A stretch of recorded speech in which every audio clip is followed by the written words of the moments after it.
अत्यंत प्रसन्नता में भी बोल नहीं पाते, झुक पड़ते हैं। ये भागवत की ही परंपरा है। और ठाकुर जी ने मुझे उदाहरण भी बढ़िया वाला दे दिया। रुक्मणी ने भेजा था ब्राह्मण को कि मेरा संदेशा जाकर के सुनाओ वासुदेव को, आपके गुणों को सुनकर के मेरा निर्लज्ज चित्त आपके चरणों में प्रवेश करता है, प्रभु आप मुझे हरण करने के लिए आइए। परमात्मा ने रुक्मणी के समर्पण को देखा। परमात्मा तो आईने जैसा है। ये यथा माम प्रपद्यन्ते तांस तथैव भजाम्यहम्, जो मुझे जैसे भजता है मैं उसे वैसे ही भजता हूं। रुक्मणी का मुझ में प्रेम है तो मेरा भी रुक्मणी में प्रेम है। ठाकुर जी का ये नियम है, हमारा जो भाव वही हमको सामने से मिलता है। मेरा भी रुक्मणी में प्रेम है। उसको रात में नींद नहीं आती, मुझे भी नहीं आती, वो बार बार मेरा चिंतन करती है, मैं भी वैसे ही करता हूं।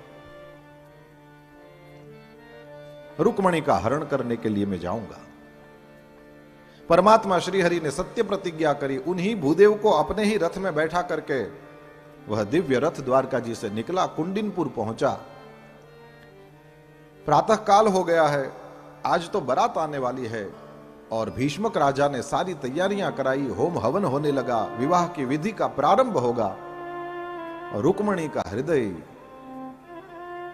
वो तो वही रुक्मणी ही जानती है उसको क्या हुआ था।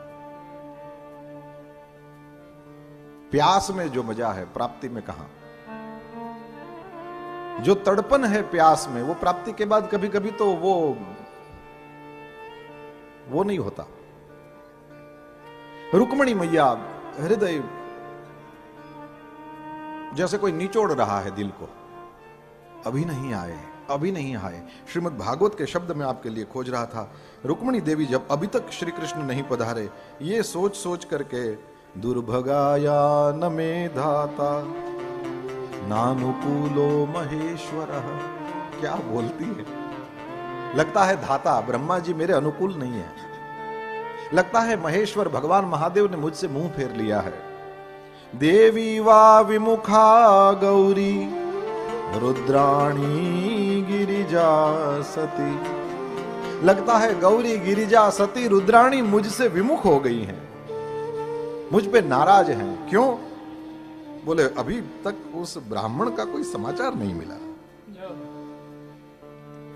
गोविंद ने जिनके दिल को हरण कर लिया है, ऐसी रुक्मणी आंखों से मोती झर रहे हैं और फिर अभी थोड़ा समय बाकी है, ये सोच करके थोड़ी सी धीरज धर के आंखें बंद करके बैठी हैं। और तब तक श्रीमद् भागवत में लिखा है, इस तरह से गोविंद के आगमन की प्रतीक्षा कर रही उस रुक्मणी के वाम उरुर भुजा अक्षी ये सब फड़कने लगा।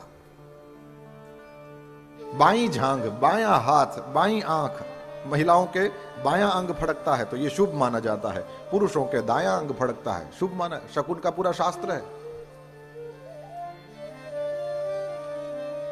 फड़कने लगा, अत्यंत प्रसन्न हो गई है, ये तो शुभ शगुन है, क्या बात है।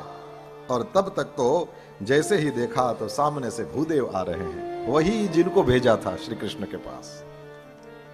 वैसे तो लिखा है कि चाल से और उनकी आकृति से ही समझ में आ गया कि ये शुभ समाचार लाए हैं, क्योंकि चाल में फिर एक स्पीड होती है।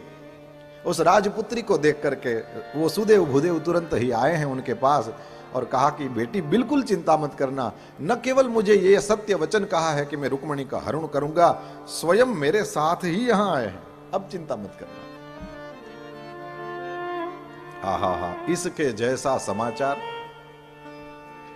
मैंने देखा है। पुरुष लोगों को जिसने बिजनेस सिखाया हो उसको वो जीवन भर नहीं भूलता, और महिलाओं को यदि किसी अच्छी जगह किसी ने विवाह कराने में निमित्त बने हों उनको कभी नहीं भूलती। वो इन्होंने मेरा नाम दिया था, वो उनके लिए पिता तुल्य आदरणीय होते हैं, उनको कभी भी नहीं भूलती।